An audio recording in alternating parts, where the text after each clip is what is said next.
Have you ever been belittled in your own home? Have you ever had someone walk in, impose themselves, and try to turn your life into their stage to shine? I'm Tessa, and this is the story of how my sister-in-law once thought I was nothing more than a woman living off my husband's money.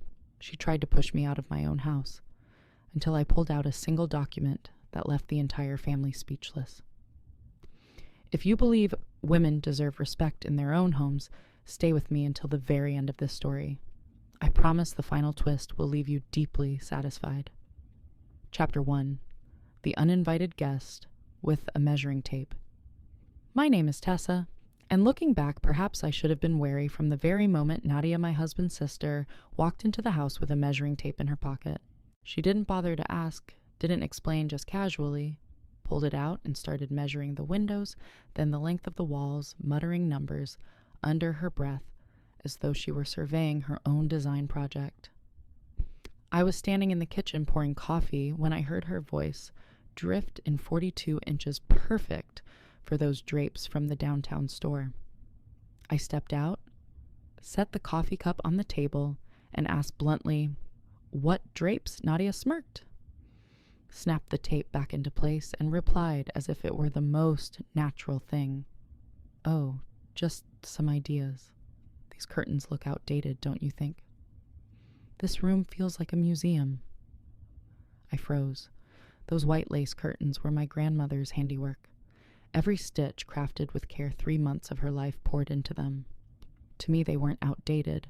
They were memory heritage part of this home. But before I could say a word, Nadia had already pulled out her phone, waving the camera across the room, taking shots of the bookshelves, the coffee table, even the little ceramic birds I had so carefully placed on the cabinet. "Of course you think it looks fine," she said while dropping into my favorite armchair, crossing her legs, pulling out a small notebook to jot things down. "But you know when you live in a space too long, your eyes grow dull. What you need is a fresh perspective to optimize the place. Lucky for you, I have taste and the skills to improve it."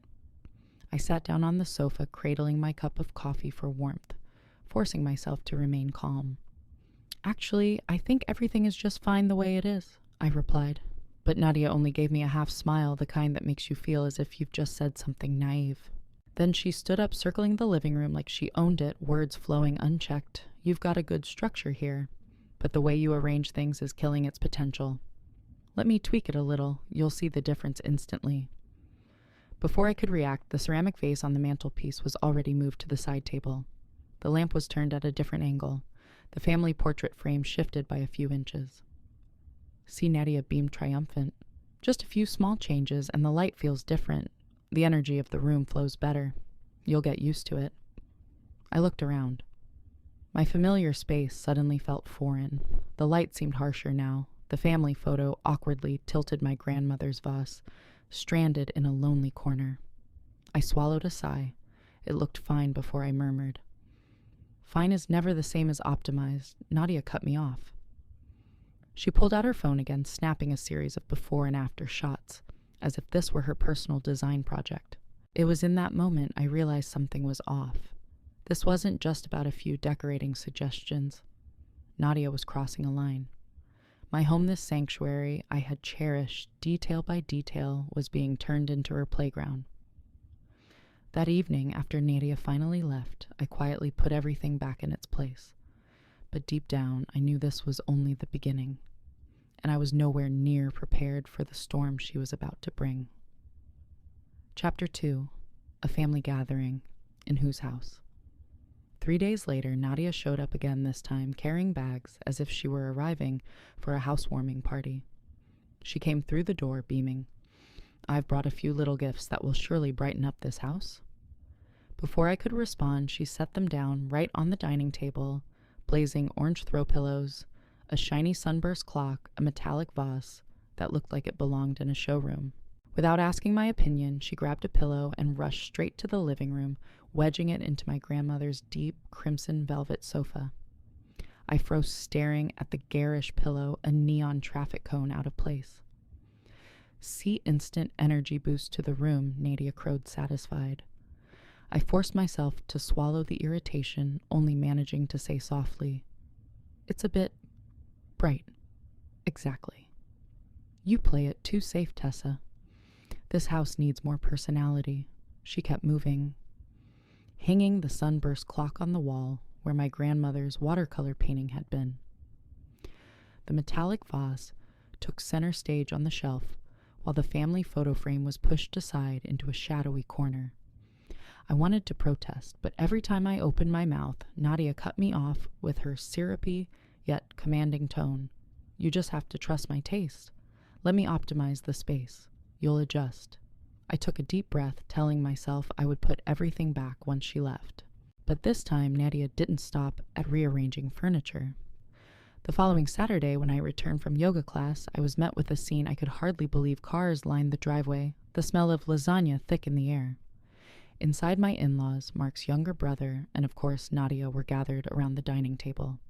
And Nadia, wearing my apron, was stirring sauce with a smile. Oh, you're home. I'm making my famous lasagna for the whole family. I stood frozen. This was my kitchen, my grandmother's dining table. Yet everyone sat there laughing, talking as though I were a guest stepping into a party someone else had arranged.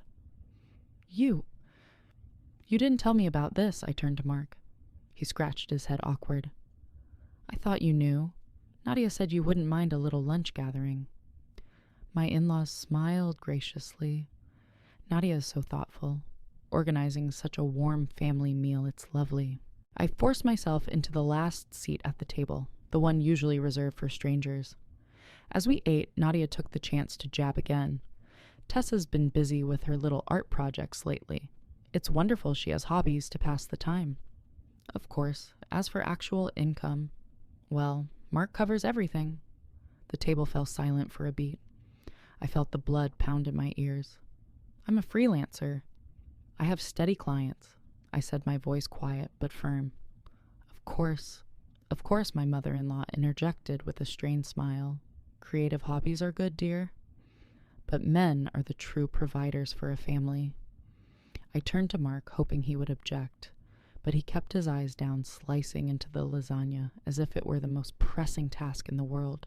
In that moment, I felt not only erased from my own home, but stripped of my role as wife, as mistress of this household.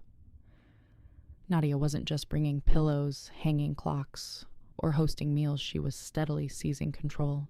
And Mark stayed silent. That night, after everyone had left, I walked through the living room, staring at the blinding orange pillow, the ticking sunburst clock, the gleaming metal vase. The house felt foreign, no longer my sanctuary. I knew then, if I did nothing, I would lose far more than just living space. I would lose my place in this family. Chapter 3. New Lock's old owner turned guest. A week later, I had a short business trip. It was a new design contract in Chicago, the kind of high-paying client that kept me feeling proud the entire trip. When I returned home late in the afternoon, exhausted but lighthearted, all I wanted was to open the door, set down my bag, and breathe in the familiar scent of wood inside the house my grandmother had left me. But when I slid my key into the lock, it wouldn't turn. I tried again, this time with more force, but nothing. My heart skipped painfully. I stared at the lock, then at my key. It was the same key I'd used for months. I twisted it a few more times, but it refused to fit. Confused, I rang the doorbell, and it was Nadia who opened the door. She wore an apron, not mine, another one, but stood in the doorway of my house with the calm detachment of someone who belonged, as though I were the uninvited guest. "Oh, Tessa," she said, her voice cool, almost casual. "Didn't Mark tell you this week I had a locksmith replace all the locks? The old ones were so outdated anyone could have broken in. I was just worried about the family's safety." The family. The way she said it sent a shiver down my spine, as if this space belonged to everyone and I was merely incidental. Nadia handed me a new key, smiling faintly. "Here, this one's yours. Much safer. You should be thanking me." I stood frozen, holding the unfamiliar key in my hand. It felt like being issued a temporary pass, a permission slip to enter the place I called home. No one had asked me. No one had consulted me. The lock, the symbol of control of privacy, had been replaced, and I only found out when I was left standing outside like someone excluded. I stepped inside into the house I loved, but everything felt wrong. Every little detail, the blinding orange pillow, the gleaming sunburst clock seemed to whisper to me, "You're no longer in charge here." That evening, when Mark came home, I asked directly, "Did you know Nadia changed the locks?" He scratched his head, fumbling. I thought, "You knew." Nadia said it was just an upgrade for security, and I figured it was fine. I looked at him, and it felt like a crack was widening in our marriage. This wasn't just about locks. This was about boundaries. And I had just been pushed outside the line of my own life. That night I went to bed, holding the new key in my hand, fully aware of the truth I had become a guest in my own home. Chapter 4. The Kitchen Drawer and the Showdown. That day I walked from the living room into the kitchen and caught sight of Nadia crouched in front of the utensil drawer. She had pulled everything out, spoons, forks, knives, scattered across the counter in a messy pile. Startled, I asked Nadia, "What are you doing?" She looked up, smiling brightly, as though her actions were the most natural thing in the world. "Just reorganizing." This drawer was a disaster. I've already sorted everything spoons with spoons, knives with knives. And the old, outdated stuff, well, I'm tossing those. My eyes locked onto my grandmother's wooden spoon shoved aside like trash. That is not outdated. That's an heirloom. Oh, but it's no longer sanitary. Who uses things like this anymore? I bought you a new set in silicone. Much more practical. A tightness gripped my chest. Nadia, I want you to stop. This is my kitchen. I need to know where everything is. You can't just rearrange it at will. She paused, turning toward me with an expression that was half pity, half challenge. Tessa, you're too sensitive. I'm only helping. Sometimes the person inside can't see their own flaws. I can see them clearly. Each word struck like a needle, piercing my pride. No, you're not helping. You're violating. And I've said it clearly. Stopped. The air in the kitchen grew thick. My in-laws were setting the table in the dining room, but I knew they could hear every word. Mark's younger brother stood by the bar pretending to pour drinks, yet sneaking glances in our direction. And then Nadia hurled the line she must have been saving all along. You act like this is your house, but is it really? You're only here because of my brother's money. Mark pays for everything. You're nothing but a freeloader, Tessa. I froze, blood rushing hot to my face. Out of the corner of my eye, I saw Mark appear in the kitchen doorway, eyes wide with shock, but he didn't speak. Nadia had said it loud enough for the entire table to hear. Silence blanketed the house. Every gaze turned toward me, waiting to see how I would respond. Nadia folded her arms, lips curling into a victorious smile, convinced she had finally exposed the truth. I drew in a long breath, steadying my voice. Is that so? I asked, calm enough to surprise even myself. For a fleeting second, I saw Nadia's smile falter. But then she nodded firmly, her tone sharp and certain. That's right. Everyone thinks that they just haven't had the courage to say it out loud, and in that very moment, I knew it was time to flip the board. Chapter 5. The trump card, whose name is on the deed. The air in the kitchen was so heavy, I could hear the ticking of the clock from the living room. Nadia stood with her arms crossed, brimming with confidence, as though she had just ended my dignity in front of the entire family. Mark fumbled, opened his mouth, then closed it again, reduced to a mere spectator. Not a husband. I looked Nadia straight in the eye, calm in a way that even surprised me. You say I'm freeloading, don't you? That's right, she pressed her voice sharp. This is Mark's house. He carries everything. And you just waste time with little projects that could never support you. The silence was absolute. My in-laws stiffened, embarrassed, yet waiting. I allowed a small smile, just enough to make Nadia falter. How interesting, I murmured before quietly opening the kitchen drawer, the very one Nadia so often rifled through under the guise of reorganizing. From inside, I drew out a pale yellow folder. I had kept it there for years in case I ever needed it. You say this is Mark's house. I opened the folder and laid a paper on the counter, its red seals in bold type gleaming under the warm kitchen light. Are you sure about that? Nadia frowned, stepping closer. Every pair of eyes fixed on the document, and then, with deliberate clarity, I read aloud, Certificate of Ownership. Homeowner, Tessa Marie Collins. The room erupted in silent shock. My in-law's eyes widened. Mark's brother gaped. Mark himself stood frozen as though hearing this truth for the very first time. I went on, my voice steady, but each word cutting like a blade. This house, Nadia, I inherited from my grandmother. Not Mark, and certainly not you. My name is the only one on the deed.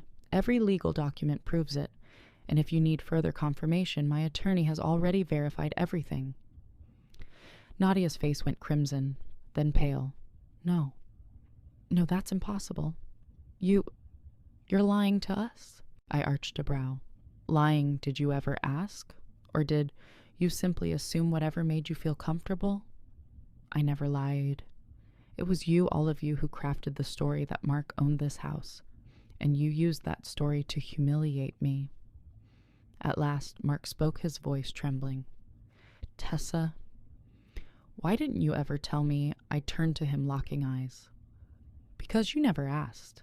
The one time I mentioned it, you brushed it off as if you didn't hear, and from then on, you allowed everyone to believe I was just living off you. Easier that way, wasn't it? Nadia stumbled back a step, fists clenched, the arrogance drained from her face, leaving only panic and shame. The entire family sat silent now, no one daring to speak. I smiled again, slipping the paper back into its folder. So the next time someone stands in my kitchen in my home and claims I don't belong here, I have every right to prove them utterly wrong. Nadia said nothing, and in that moment I knew the balance had shifted. No longer was I on the defensive. For the first time, she was the one exposed. Chapter 6. Shattered Crystal and the Police Arrive. After I slipped the folder back into the drawer, the kitchen was still thick with silence. Nadia stood frozen, her face flushing red, then draining pale, her eyes burning holes through me. I could see her chest heaving, fists clenched so tight it seemed they might shatter. Then, all at once, she lunged for the crystal vase, the very one she had gifted me just weeks earlier. Before I could react, Nadia yanked it up with both hands and screamed, You ruined everything, everything. The vase flew past my head and smashed against the living room wall. A deafening crash echoed as crystal exploded into hundreds of glittering shards scattering across the floor. One jagged piece lodged beneath my grandmother's wedding portrait, cracking the glass into a spiderweb. I stood rooted, my heart pounding. Are you out of your mind? Mark shouted, his first time ever losing control in front of his sister. His parents went pale, and his younger brother scrambled back, retreating as if afraid of what he'd just witnessed. I remained still calmer than I would have thought possible. This, I said slowly, is my house, and you just destroyed my property in front of everyone. Patricia, my mother-in-law, finally spoke, her voice trembling but firm. Nadia, you've gone too far. Nadia shrieked, tears spilling her face, twisted with rage and desperation. I was only trying to give my brother a decent life, and she deceived everyone, pretending to be the owner, pretending to matter. At that moment, I heard my father-in-law murmuring into the phone in the corner of the kitchen. His words were hushed but clear enough. There's violence. Our address. Please come quickly. Nadia spun around. You called the police for this daughter-in-law. Patricia stepped forward, placing a hand on Nadia's shoulder, only to be shoved aside. Then she turned to me, her eyes heavy with shame. Tessa, I'm sorry. When the knock came at the door, Nadia sat slumped on the steps, muttering about betrayal, her eyes wild and bloodshot. The officers entered their gaze, sweeping across the crystal-littered floor and the fractured portrait frame. One of them shook his head. What happened here? I pointed at the glittering shards scattered across the tiles. Plenty of witnesses here. This is my home. And that was vandalism. They took notes, asked questions, and then escorted Nadia outside. She turned back, glaring at me, her lips trembling. "This isn't over." I didn't answer. I only met her stare and thought, "You're right. It isn't over. But this time you won't be the one in control." When the police left, the house sank into an eerie quiet. On the floor, the shattered crystal sparkled like 1,000 tiny stars, remnants of a chapter that had just closed. I sank into a chair, drew a long, steady breath, and for the first time in months, felt that I had reclaimed a piece of territory that was mine. Chapter 7. Legalizing the Boundaries. After that chaotic night, the house grew quiet, but I knew that silence wasn't peace. It was the stillness after a storm. And if I didn't prepare, another storm was sure to come. The next morning, I called Sarah Martinez, the lawyer, who had helped me with the inheritance process when my grandmother left me the house. I told her everything: Nadia invading my space, changing the locks, the shattered vase, and the police being called. Tessa Sarah said, her voice calm but resolute, "It's time you put a legal fence around yourself, not just to protect your property, but to protect you." We met at her office later that week. Sarah suggested I set up a revocable living trust for the house so that every document and ownership record would be indisputable. That meant even if Mark and I argued, or if Nadia tried to provoke anything further, the house would remain absolutely mine. As she explained, I felt the bricks of my defenses being rebuilt one by one. I signed the papers, and for the first time since Nadia had walked into my home with that measuring tape, I felt truly safe. When I returned home, Mark was sitting in the living room, his eyes distant. He looked around as though the house he knew now felt unfamiliar. "Tessa," he began, "I'm sorry. I let this go too far. I let my sister intrude, and I let you be hurt in the very home you inherited. I should have stood by you from the beginning." I looked at him, my heart carrying both bitterness and relief. "Mark, what disappointed me most wasn't Nadia. It was your silence. I waited for you to speak. But you chose to bow your head." He lowered his gaze, offering no defense. But for the first time, I saw real remorse in his eyes. From that day, I began restoring my territory. I cleared out every trace Nadia had left. The blinding orange pillow was stuffed into a donation bag. The gaudy sunburst clock came down and was returned to the store in exchange for something I chose. The shiny metal vase vanished, replaced by my grandmother's ceramic lamp. I reopened the boxes of keepsakes stored in the attic. The old silver picture frames, the rose-patterned china set the antique oil lamp. One by one, each piece returned to its rightful place, and the house seemed to breathe again, reclaiming its soul. Mark no longer interrupted or offered opinions.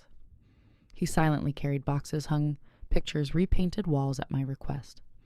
And when I asked, "What do you think about this pale green for the kitchen?" he simply answered, "If it feels right to you, then it's right." I knew then it wasn't just an answer, but proof that he had learned how to listen. Each brushstroke, each picture rehung didn't just restore the house, they restored me. I was no longer the silent sufferer in a home overrun. I was the owner, legally, emotionally, undeniably. And this time, I had built a wall no one could break. Chapter 8. A True Apology and Awakening.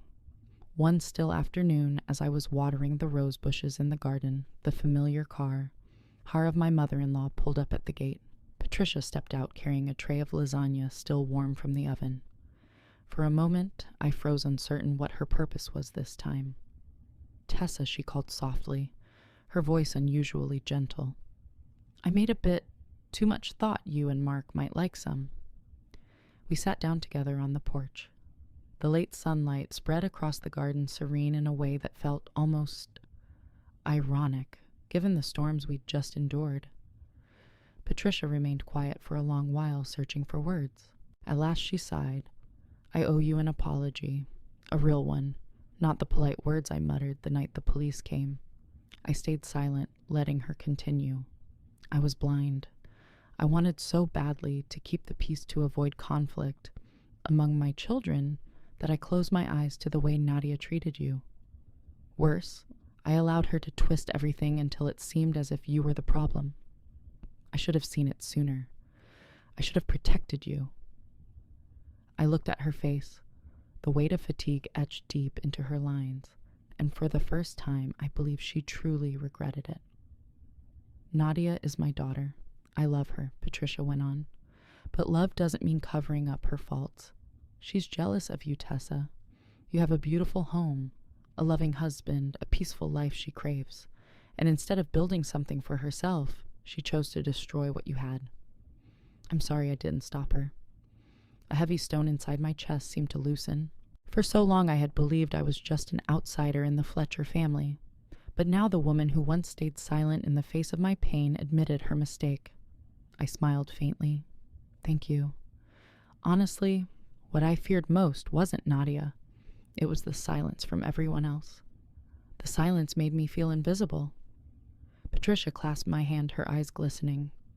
No one can make you invisible anymore. You are my daughter-in-law, part of this family, and the mistress of this house. Anyone who refuses to accept that, they're the ones standing outside. In that moment, I realized not every fracture can heal, but at least someone truly saw me now and acknowledged my worth. Chapter 9. The Lawyer's Letter and a Peaceful Home. I thought things had settled after the police came and Patricia apologized. But Nadia wasn't the type to disappear quietly. One morning, I received a package from an unfamiliar law office. Inside was a letter stamped with a bold heading, "Demand to cease obstructing family members from using shared property." I read it twice, then laughed out loud. Shared property. This house was in my name, clear legal protected by the documents Sarah had prepared. Did Nadia really believe that hiring some lawyer would be enough to turn black into white? I called Sarah immediately. After hearing me out, she gave a short, unimpressed sigh. This is a baseless legal bluff. I'll respond in writing brief, firm, final, and if they persist, we'll file for a restraining order. I nodded, relief washing over me. Now I had protections Nadia could never pierce. When I told Mark, he frowned in disbelief. She actually hired a lawyer just to force her way back into this house. I met his gaze steadily. Not this house, my house. And if I must, I will defend it to the very end. He fell silent for a moment, then nodded. I know, and this time I stand with you. 2 days later, Sarah reported back the other lawyer had backed down. No further action. Nadia went quiet. No calls, no messages, no more empty threats. Perhaps at last she realized her game was over. I began the final restoration of my home. My grandmother's lamp was returned to its rightful spot. The silver picture frames hung proudly on the wall again. The kitchen bloomed with the pale green I had chosen. Every corner now breathed with my presence. No trace of Nadia remained. One evening, Mark and I sat on the porch beneath a string of twinkling lights. He opened a bottle of wine, pouring into 2 glass cups. The night breeze was gentle, carrying the faint fragrance of roses. Tessa, he said, his voice steady but low. I know I stayed silent too long, but I promise from now on no one will ever make you feel small in your own home again. I smiled, raising my glass to his. I'm not small anymore. I've learned that truth doesn't need to scream to have power. It only needs to stand firm. As I lifted my head to the star-filled sky, I felt lighter. This battle was never just about defending a house. It was about affirming my worth. I had reclaimed my space, my voice, and most importantly, the belief that I deserved respect. This wasn't just a house. This was my peaceful home. And that is how I reclaim my voice in my own home. Not with screaming, not with blind rage, but with the truth. And the truth is something no one can deny. The crystal vase may have shattered, but my resolve did not. I've learned this: you don't need to shout to prove your worth. You just need to know who you are and be ready to stand up and protect it. What about you? Have you ever been underestimated, then had to fight to reclaim your place? Share your story in the comments. I'd love to hear it. And if you think this is one of the most satisfying revenge stories you've ever heard, don't forget to hit like, subscribe, and ring the notification bell.